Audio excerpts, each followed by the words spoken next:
There are many ways that ultrasound or sonography can be used. Advancements came together with a gynecologist named Ian Donald. However, they began as early as 1801. Thomas Young and his discoveries of phase shifting or light waves have helped us into the three-dimensional images being produced today. The Doppler effect can be brought into the public light.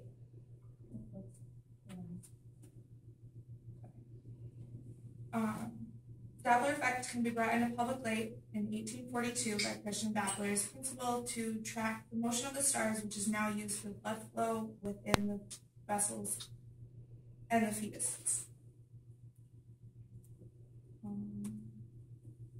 In 1880, Pierre Curie introduced the piezo effect.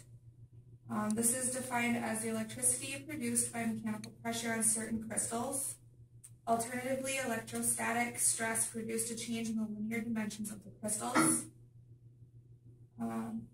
This principle is what the transducers use to create the image. Measurements used in locating submarines is what has evolved into use of measurement masses within the human bodies.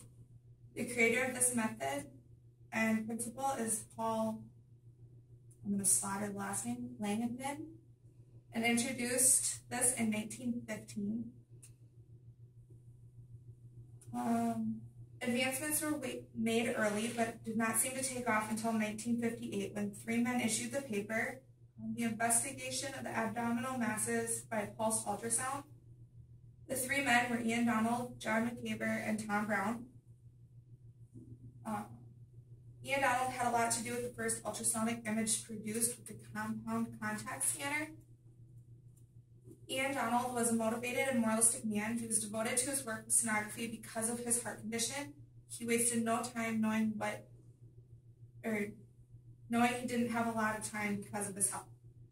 With his goal to create a safe diagnostic method, he was ridiculed by his peers. Tom Brown and Donald made it happen and created the first ultrasound machine. This was proven with the first ultrasound of the large cyst on a female's ovary. It is his published work that was the start of ultrasound exams, diagnosis, and tracking of fetal growth. There are many pieces of equipment that make the ultrasound image possible, such as a central processing unit, transducer, transducer pulse controls, display, keyboard, disk storage device, and a printer. The transducer is the main piece of equipment. Without it, the image would be impossible. The transducer sends sound waves through the body at a range of 1 to 5 megahertz. Transducers send and receive the sound waves by alternating current being applied to the piezoelectric crystals. The crystals grow and shrink varying on the voltage that is being used. As this is happening, the sound that is being produced by the vibrations is sending a signal as an electrical current. These vibrations are detected by sound and pitch, which measures the depth and speed, creating the instantaneous picture on the display screen. The developments that are being made to the transducers are helping with better spatial and contrast resolution.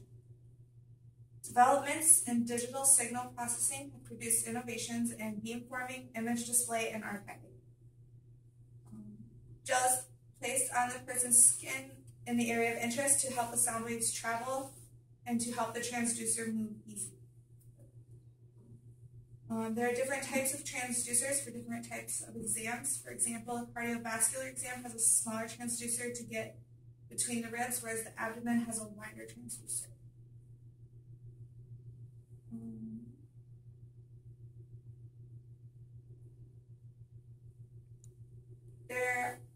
Along with the different types of pathologies that sonography diagnoses, there are different areas of sonography.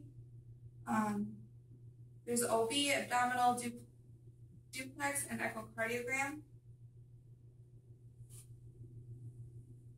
For OB, there's around 6 different types.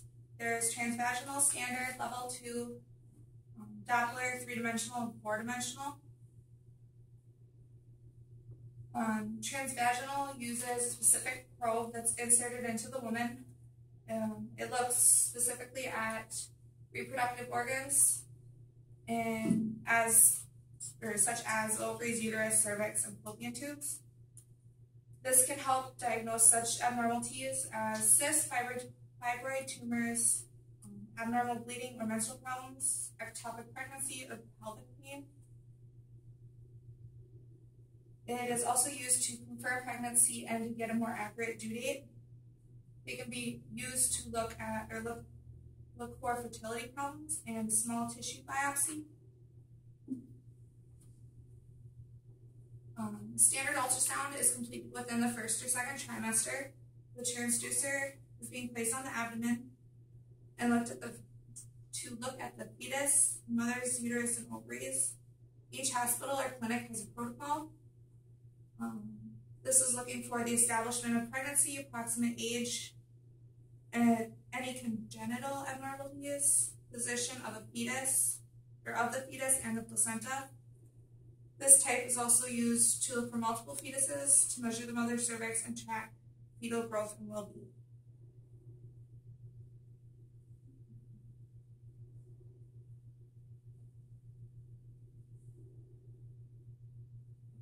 Within the second trimester, expecting mothers are asked to take a triple test. This is a simple blood test looking for certain flags within the blood. These flags indicate Down syndrome, Edwards syndrome, or open neural tube defects. If the mother has any flags within the blood test, physicians will order a level 2 ultrasound. This is very similar to a standard, but more detailed, makes it easier to diagnose. It's a little longer length than a standard exam because it's more in depth. It measures fetus from crown to rump, the circumference of the head, kidneys, bladder, stomach, brain, sex organs, the level. This exam measures the bones, hands, feet. It just goes more into all everything else. Red and blue images show the blood flow and the heart rate would be characterized under the Doppler exam. Doppler exams are usually done when the mother's getting a routine ultrasound. This is to measure the blood flow within the umbilical cord, heart, and brain. Three-dimensional images are becoming increasingly popular.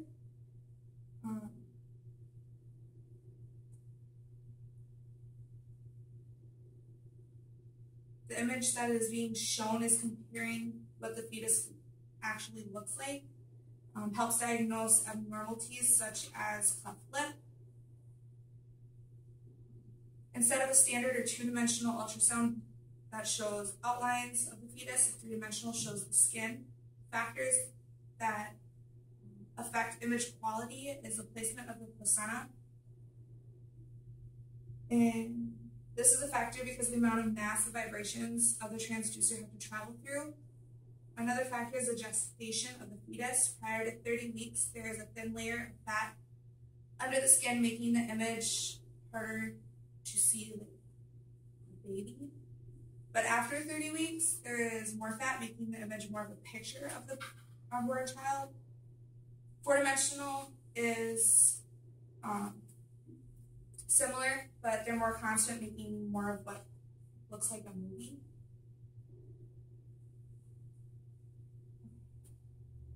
Prenatal ultrasounds are done to track the health and growth of the fetus. Many mothers are given unpleasant news. Certain pathologies a mother may hear is amniotic band syndrome, spina bifida, or cleft lip. Amniotic band is something that I had to deal with on my second pregnancy. This is when the inner membrane ruptures without injury to the outer membrane. This exposes the baby to sticky tissue bands from the ruptured inner membrane that can float around in the waters of the uterus. The timing of this is normally between 28 days after conception to 18 weeks. However, it can happen later on, even after an ultrasound is performed.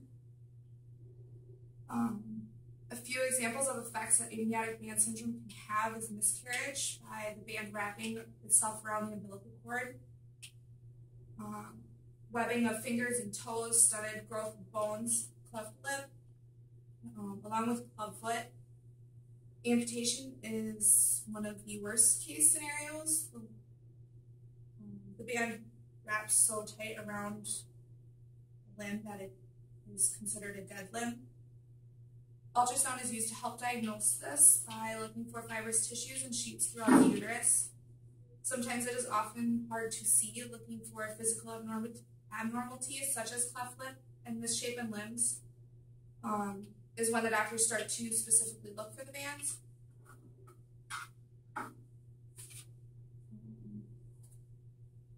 Following that goes into spina bifida.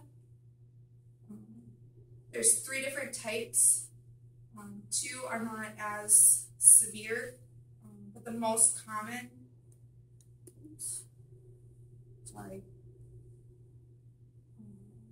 is considered open spina bifida. The severe type is affecting approximately 1 in every 800 infants. This is when the spine is not formed in utero and open along many vertebrae from thoracic to lumbar. There's a sac that is formed over the back after birth, and the sac is filled with membranes and the spinal cord. With everything being exposed, the child is more susceptible to infection. 60 to 90% of children with the condition also have too much fluid on the brain and unable to drain like it should.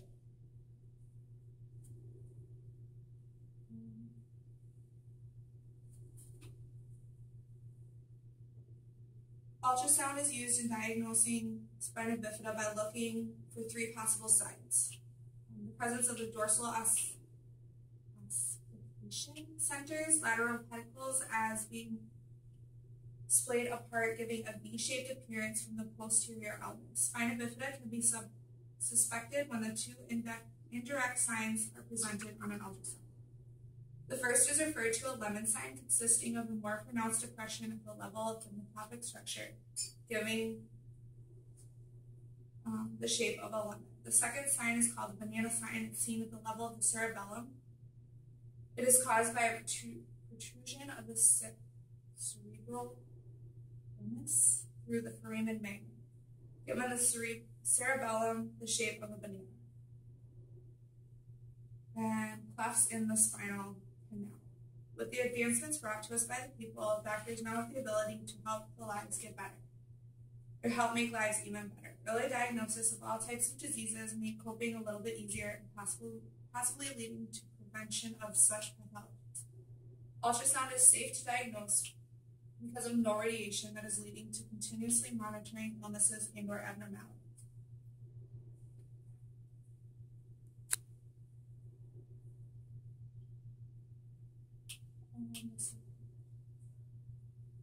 Okay. Did everyone get the answers for all the questions?